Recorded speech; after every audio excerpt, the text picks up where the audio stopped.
companheiro, agora sim,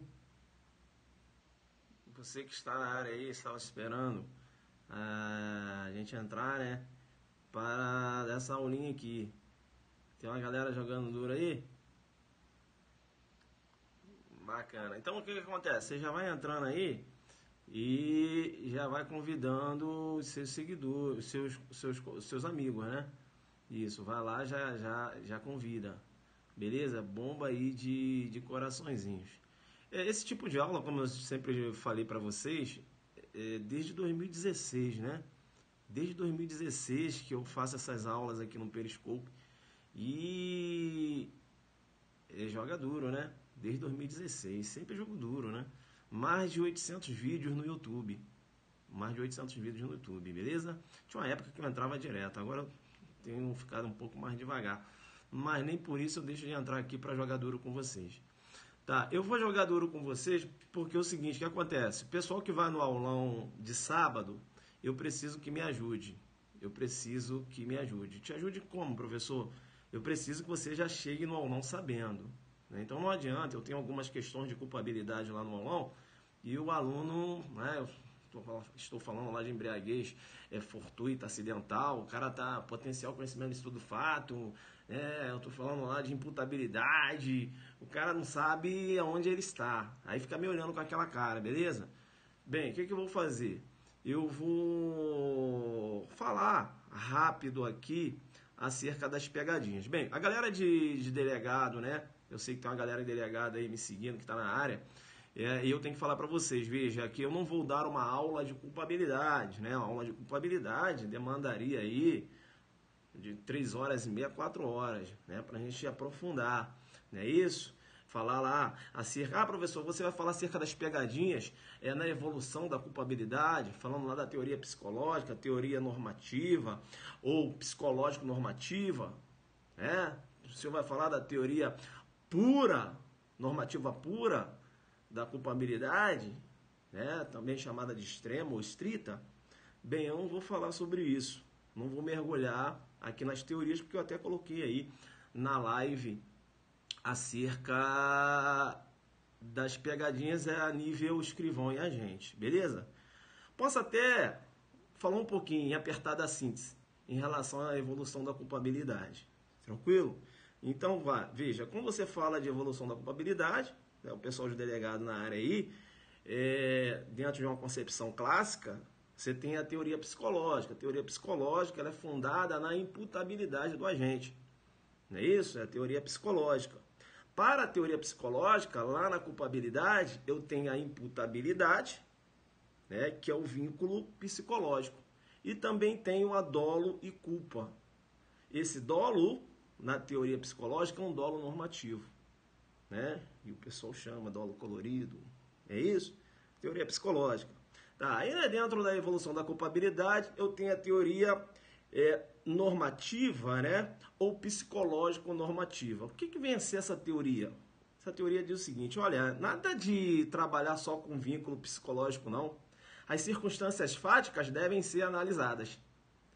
E aí, essa teoria normativa ou psicológico-normativa, ela trouxe a exigibilidade contra adversa para dentro da culpabilidade. Aí, lá na culpabilidade, ficou a imputabilidade, não é isso? O dolo e a culpa e a exigibilidade contra adversa. Esse dolo, lá na teoria normativa, ou teoria psicológico-normativa, é um dolo com conhecimento da ilicitude do fato, também chamado de dolo colorido. Tanto a teoria psicológica como a teoria normativa, ou psicológica normativa, elas estão dentro de uma órbita clássica. Beleza? Dolo e culpa estão lá na culpabilidade. Calma, escrivãs e agentes, calma. Deixa só, né? As galerinhas de delegado aí, para falar, o cara entrou, né? Mas, pô, na hora de mergulhar nas teorias, ele não. Em apertada síntese aqui eu estou, né, falando um pouquinho. Beleza? Então, ó, o dolo, ele vai ser um dolo normativo tanto na teoria psicológica como na teoria normativa ou psicológico-normativa. É um dolo colorido, né? Normativo, um dolo colorido. É um dolo com a consciência, né, da ilicitude do fato. Quando eu entro no finalismo, eu tenho a teoria normativa pura, também chamada de extrema ou estrita. Na teoria normativa pura, dolo e culpa deslocam da culpabilidade e acabam se alojando lá no fato típico. Como dolo e culpa deslocaram da culpabilidade, né, e foram alojados no fato típico, os doutrinadores mencionam que na teoria normativa pura, a culpabilidade ela é vazia. Como assim vazia? Porque eles dizem o seguinte, olha, dolo e culpa saíram da culpabilidade.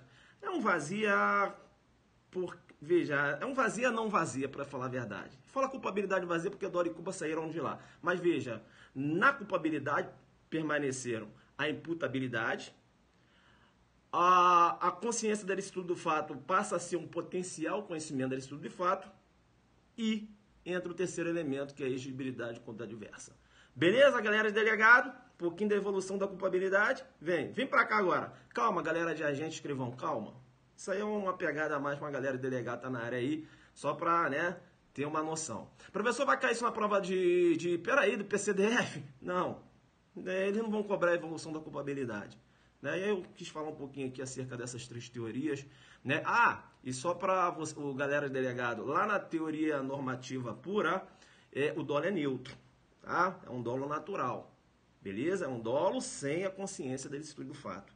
Tranquilo? Fica ligado aí. Beleza. Vamos lá então. Agora voltando, né, para aquela parte intermediária de culpabilidade, eu dei uma mergulhada aqui para jogar um pouquinho duro para a galera de delegado que está aí. Agora voltando para a parte intermediária da culpabilidade, o nível intermediário. Bem, o que vem a ser a culpabilidade? A culpabilidade, na melhor doutrina, é a reprovabilidade do agente pela prática de um fato típico e ilícito, ou seja, pela prática de um injusto penal. Beleza? O juízo de culpabilidade, ele deve ser formado quando o agente praticou um fato. Entenderam ou não? Por isso que eu tenho lá o princípio da materialização do fato. Eu não posso aplicar uma pena, um agente não pode responder penalmente por ser uma pessoa perigosa. Entenderam ou não? Então, veja, além de ele ser uma pessoa perigosa, ele tem que praticar um fato típico e ilícito. Beleza? Ele tem que praticar um injusto penal. Tranquilo? Então, a culpabilidade ela não se baseia no juízo de periculosidade, não. Beleza? A culpabilidade ela é pessoal, mas ela demanda, né, que um agente venha praticar um injusto penal. Tanto é que quando você trata de uma interceptação telefônica prospectiva, né, por prospecção ou interceptação telefônica pré-delitual, você, na verdade, está homenageando o direito penal do autor. Por quê? Porque você representa pela interceptação telefônica com base na periculosidade daquele agente. Olha, o Tício estava cumprindo pena, o Tício é um cara muito perigoso. Saiu da cadeia. Esse cara vai praticar um crime. E para evitar que ele venha praticar um crime, eu vou representar pela interceptação telefônica. O juiz vai deferir uma interceptação dessa? Qual é o seu fundamento? Porque ele é perigoso. Não. Né? Isso é direito penal do autor. O juiz nunca vai deferir uma interceptação dessa para apurar fato futuro. É o que eu chamo de interceptação telefônica por prospecção, ou interceptação telefônica pré-delitual, ou interceptação telefônica prospectiva. Caiu discursiva na minha prova, 30 linhas, fala sobre interceptação telefônica prospectiva. E não tinha Azuki para dar bizu, não. Beleza? Graças a Deus eu tinha lido uma matéria antes sobre isso. Não tinha errado a questão. Beleza? Tá. Por que eu estou falando isso? Eu estou falando isso porque o direito penal é um direito penal do fato e não um direito penal do autor. É um direito penal do autor, que é aquele direito penal baseado na periculosidade do agente, é aquele direito penal desenhado por Jacobs. Não é isso? Não é Jacobs, não. Escreve lá Jacobs. Já viu? Você escreveu Jacobs? Isso. Mas na hora de falar, né, no meio ali dos amigos, você que quer dar uma de pegador do direito penal, mete um Jacobs. Né? Aí o colega, não, segundo Jacobs, né? Você não, é Jacobs. Beleza? Jacobs. Mas você escreve lá Jacobs, né? Vamos lá. Tá. Então é isso. Jacobs. Treina aí. Isso. Jacobs. Né? Guter Jacobs. Alemão. Então traz para mim aqui. Tá. Então eu falava que o direito penal é um direito penal é um direito penal do fato. Né? O agente só pode responder penalmente se ele praticar um fato, se esse fato for um fato típico, ilícito, culpável no conceito tripartido, ou um fato típico, ilícito, não é isso? Num conceito bipartido, não é isso? Bacana, que é o conceito analítico de crime. Tá, bacana. Vamos lá. Antes mesmo de falar de culpabilidade, é bom a gente ter noção da estrutura do crime. Conceito analítico do crime. Quando você trata de uma visão finalista. Aí o pessoal já de agente escrivão já tem que começar a saber.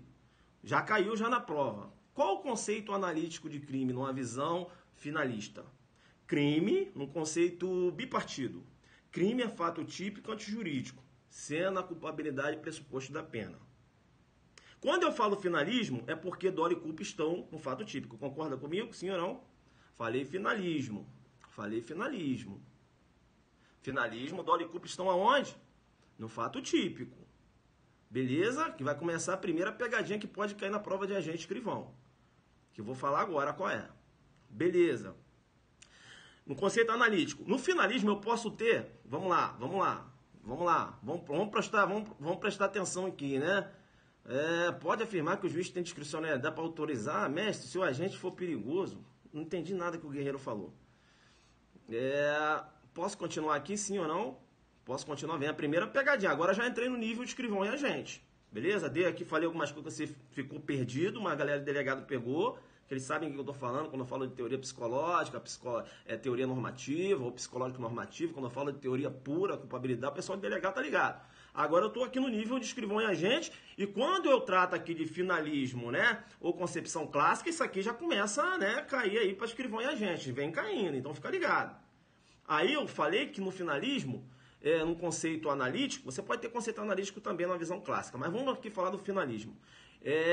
Eu posso ter um conceito bipartido, que isso aí você já estudou, escrivão e agente, não é isso? Crime é fato típico antijurídico, não é isso? Sendo a culpabilidade pressuposto da pena, e você sabe que dolo e culpa estão no fato típico.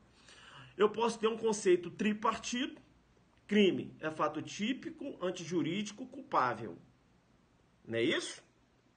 E eu posso ter até um conceito quadripartido. Essa eu nunca ouvi falar, professor. Mas você pode ter, né? Alguns doutrinadores defendem. Crime é fato típico, antijurídico, culpável, punível.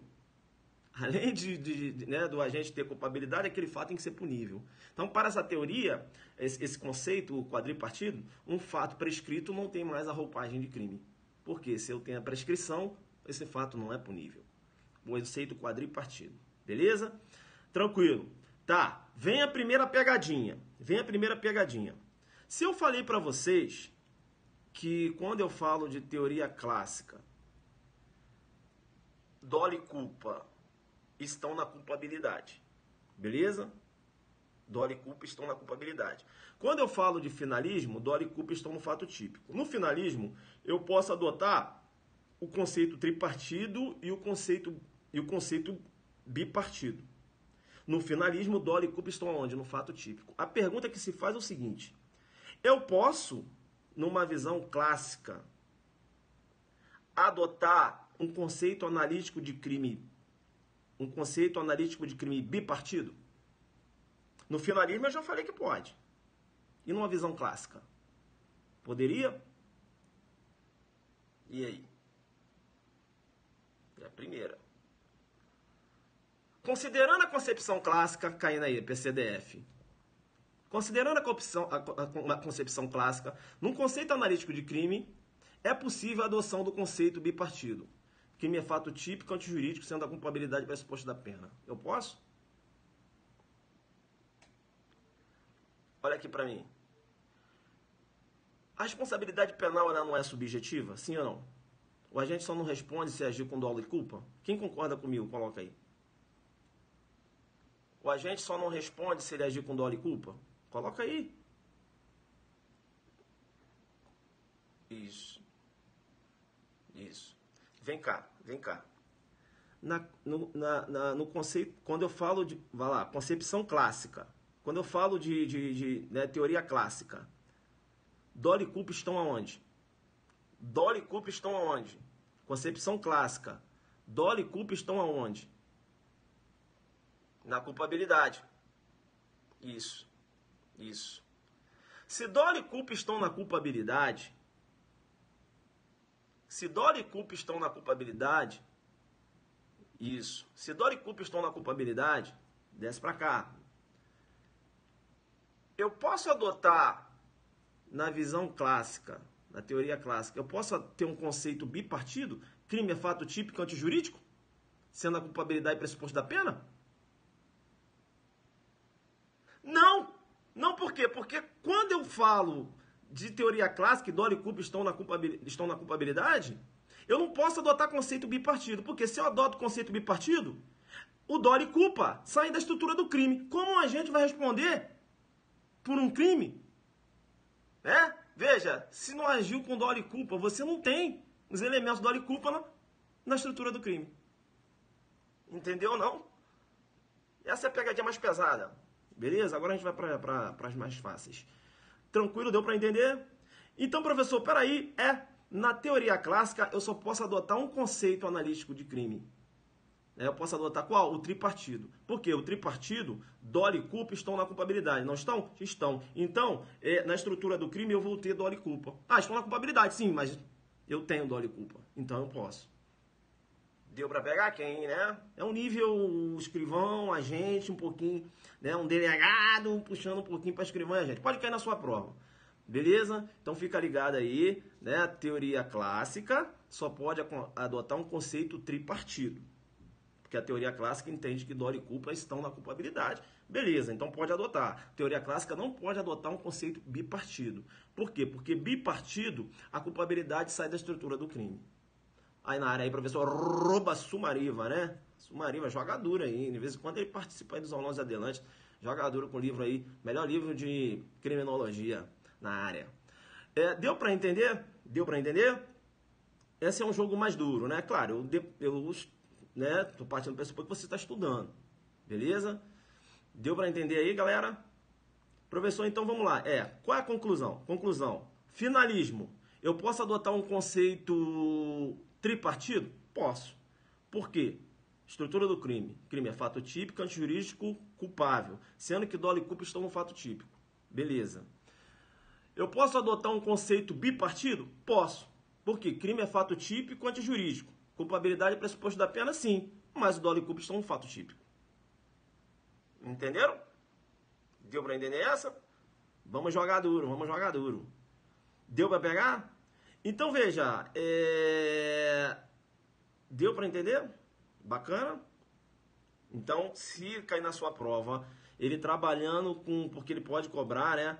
Essas teorias psicológicas normativas, isso aí pra gente escrivão não vai cair não, beleza? Aí é muita coisa.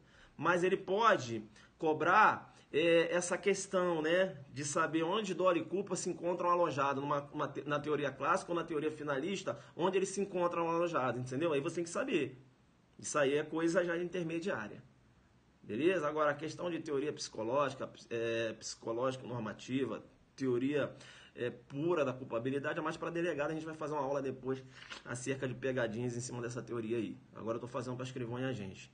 Beleza, pessoal? Tranquilo. Vamos lá. Agora ficou mais tranquilo, né? Essa era uma pegadinha mais pesada. E aí, no seu raciocínio, você vai matar. Vamos lá, então. Anota aí no seu caderno, né? Culpabilidade. Veja, a culpabilidade, ela tem os seus pressupostos, que eu também posso chamar de elementos da culpabilidade, né? Mas tecnicamente chamar de pressupostos, mas alguns doutrinadores chamam de elementos da culpabilidade.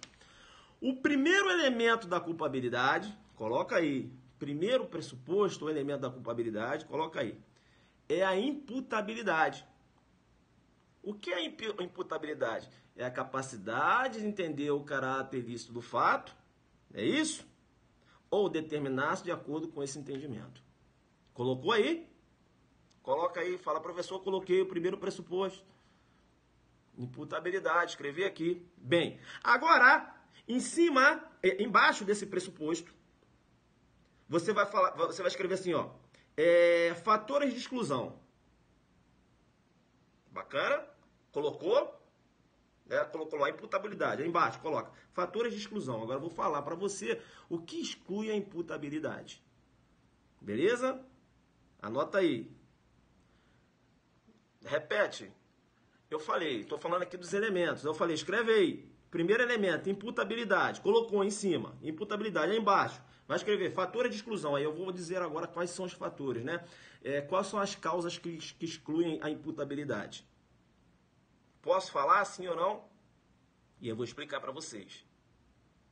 Beleza? Vamos lá. Tá vendo? Chega no aulão, não tá sabendo nada, né? Aí fica me olhando.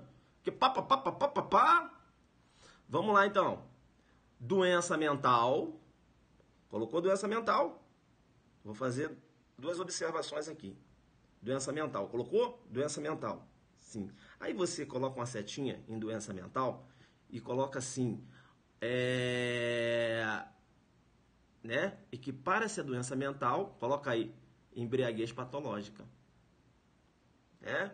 Doença mental, aí doença mental, você tem as patologias, né, que são consideradas doença mental, e você tem a embriaguez patológica, né, que tem um tratamento de doença mental.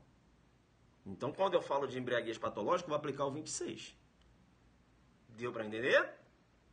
Entra também nesse conceito de doença patológica, veja, algumas alterações transitórias, como delírio febril. O cara praticou um delito, né? Veja, quando ele estava, num estado de delírio febril, veja, transitório. Mas naquele momento do delírio, ele não tinha capacidade de entender o caráter do fato ou determinar-se de acordo com esse entendimento. Entra também aqui. Posso continuar? Eu estou em imputabilidade, aí eu estou falando dos elementos que vão excluir a imputabilidade. Isso aqui é um jogo, eu vou te ensinar. É um joguinho que o examinador vai fazer com você. Beleza? Segundo, vamos lá. Segundo, né? Já falei do primeiro, vou falar do segundo. Desenvolvimento mental retardado. Ainda estou falando das causas de exclusão da imputabilidade. Desenvolvimento mental retardado. Professor, o que é um desenvolvimento mental retardado? Eu tenho o Tício, ele tem 21 anos. Tu acredita que ele apresenta raciocínio de menino de 14 anos, 13 anos? O Tício tem 25 anos. Desenvolvimento mental retardado. Né? Aquela pessoa que tem uma determinada idade, tem lá uma idade, né, imputável, 19 anos, né? Mas veja, ele apresenta raciocínio de 12, 13, 10 anos.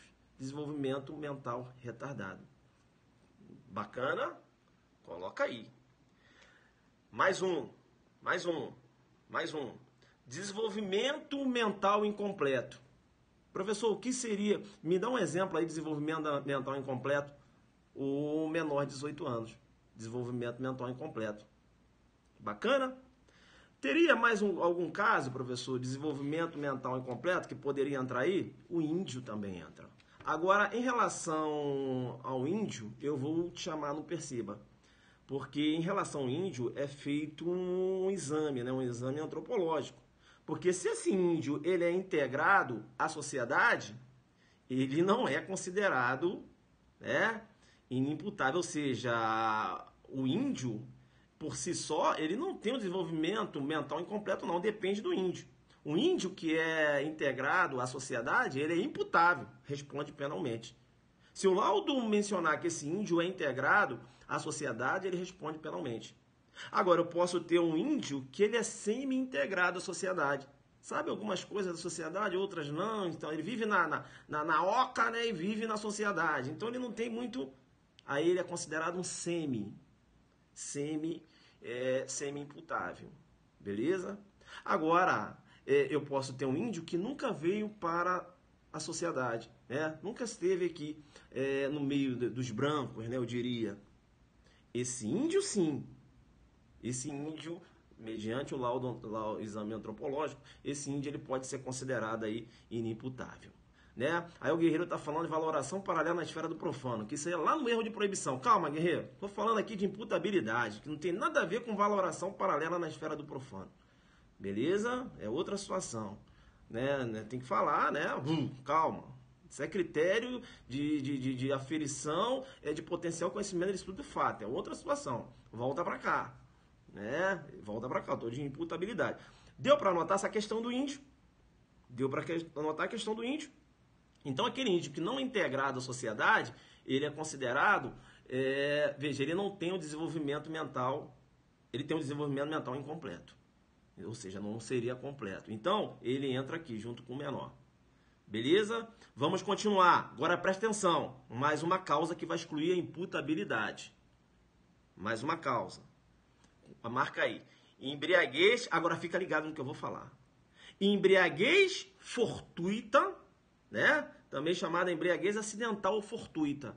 Exclui a imputabilidade. Agora, veja. Embriaguez acidental ou fortuita, completa. Completa. Deu para entender? Bacana? Vamos agora para o segundo elemento. Eu vou falar o elemento, pressuposto, e vou falar o que exclui esse pressuposto. Beleza? Vamos lá então. Agora, coloca embaixo agora. Potencial conhecimento da ilicitude do fato. Coloca embaixo. Fator de exclusão. Coloca lá. Fator de exclusão. Potencial conhecimento da ilicitude do fato. Fator de exclusão. Isso. Vamos lá. Coloca lá. Erro de proibição inevitável ou invencível. Né? Erro de proibição inevitável ou invencível. Bacana? Isso. Eu acabei de falar, né? Embriaguez acidental fortuita completa, né? Isenta de pena. Então, veja, exclui a imputabilidade. Bem, agora eu estou no segundo elemento. Aí você colocou lá o fator de exclusão. Erro de proibição inevitável ou invencível. Veja bem. Então, eu tenho o Tício. O Tício chegou agora da Holanda, né? Está aqui no Brasil. Foi abordado portando um cigarro de maconha para uso e mencionou que não sabia que existia uma regra proibitiva aqui no Brasil. Tranquilo? Veja, ele chegou agora aqui no Brasil, né? Realmente não tinha como ele saber, calma, né?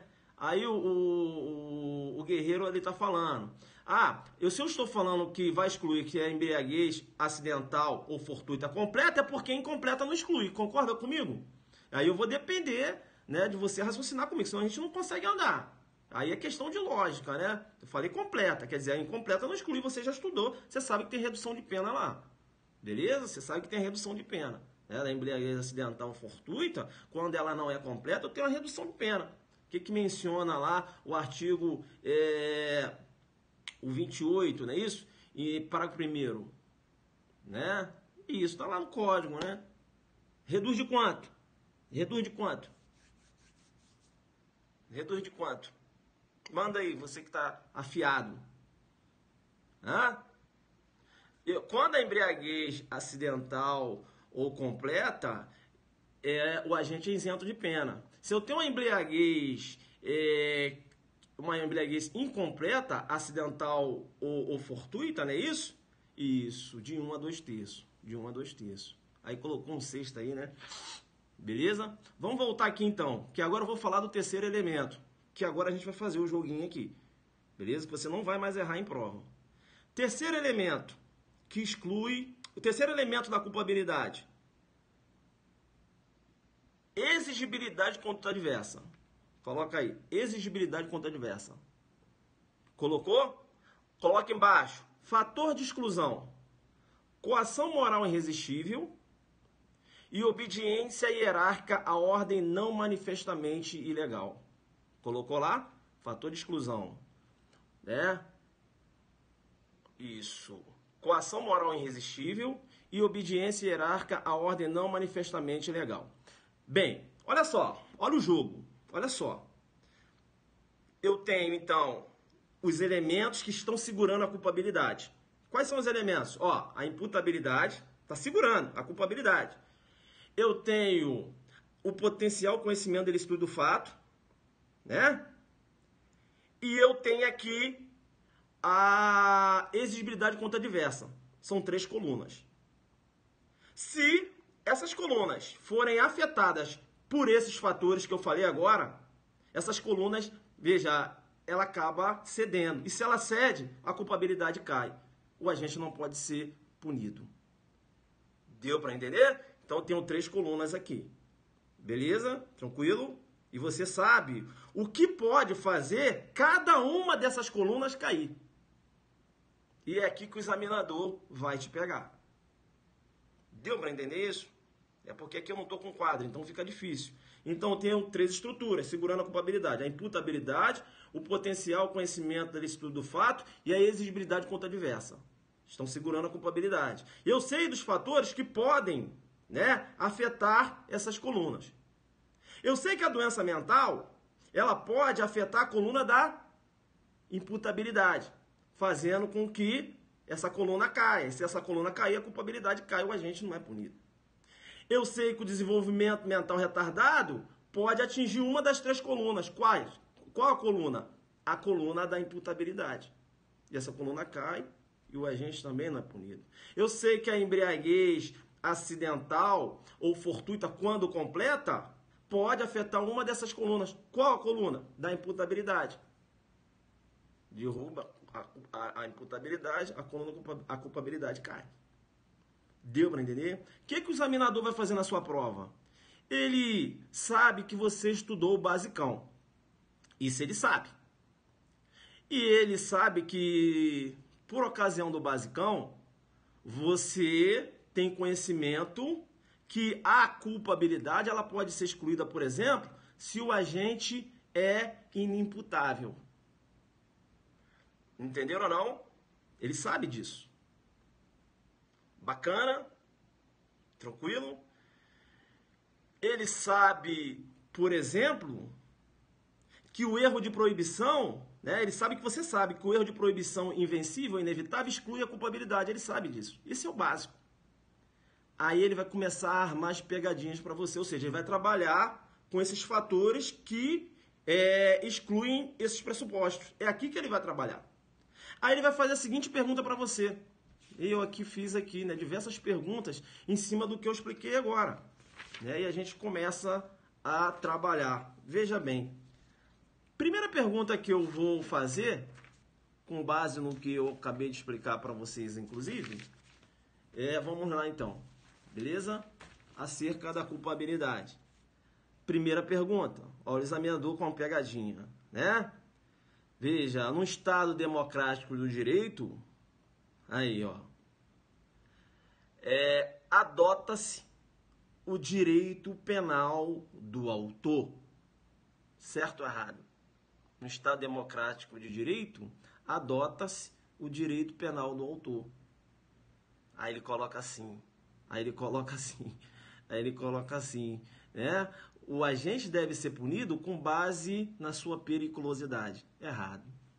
O direito penal do fato. O agente, muito embora ele seja perigoso, ele só pode ser punido se ele praticou um fato típico ilícito. Culpável se for num conceito tripartido, ou um fato típico ilícito num conceito bipartido. Errada a questão. Viu aí, então? Tá vendo como você, para resolver as questões, você tem que ter conhecimento? Vamos para a segunda pergunta.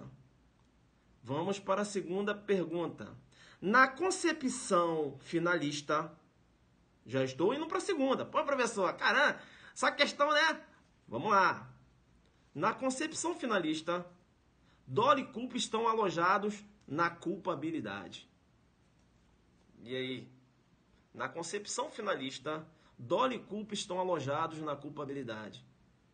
Na concepção finalista, dolo e culpa estão alojados na culpabilidade ou estão alojados no fato típico? Aí já tem aluno errando, Já tem aluno errando. Entendeu? Tu acha que, dolo e culpa estão aonde? No fato típico. Na concepção finalista, dolo e culpa estão alojados no fato típico. Numa concepção clássica, dolo e culpa estão alojados na culpabilidade. Numa concepção clássica, dolo e culpa estão alojados na culpabilidade. Aí sim. Deu para entender? Bacana? Entendeu a informação?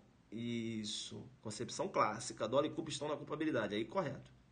Na concepção finalista, dolo e culpa estão na culpabilidade. Errado. porque na concepção finalista, dolo e culpa saíram da culpabilidade e foram alojados lá no fato típico. Bacana? Vamos continuar. Olha só as informações que eu passei para vocês. Olha como você já começa a resolver questões. Entendeu não? Vamos para a questão de número 3. São 10 questões.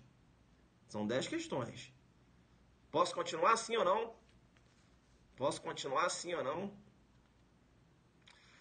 Vamos lá. Questão de número 3. São pressupostos da culpabilidade. São pressupostos da culpabilidade. São colunas da culpabilidade. Se liga, a coluna que está segurando a culpabilidade. Ó, pressupostos, elementos. Ah, o professor explicou, né? Que seriam aquelas colunas. Ele jogou na Zuc Didática. Falou que são as colunas, né, que estão segurando a culpabilidade.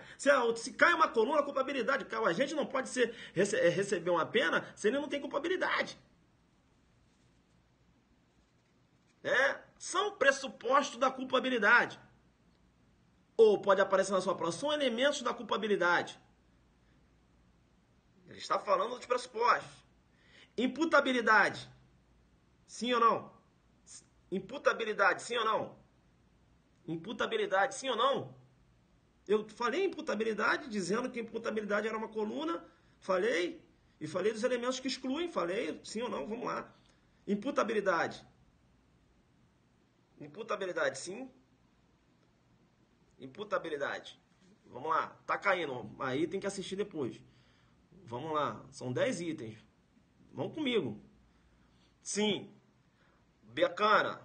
Potencial conhecimento da ilicitude do fato. Potencial conhecimento da ilicitude do fato. A conexão tá ruim, mestre. Vê agora aí. Tá dando pra ir? Tá dando pra ir? Sim ou não? Sim ou não? Vamos lá. Vamos lá, sim ou não? Dá pra ir?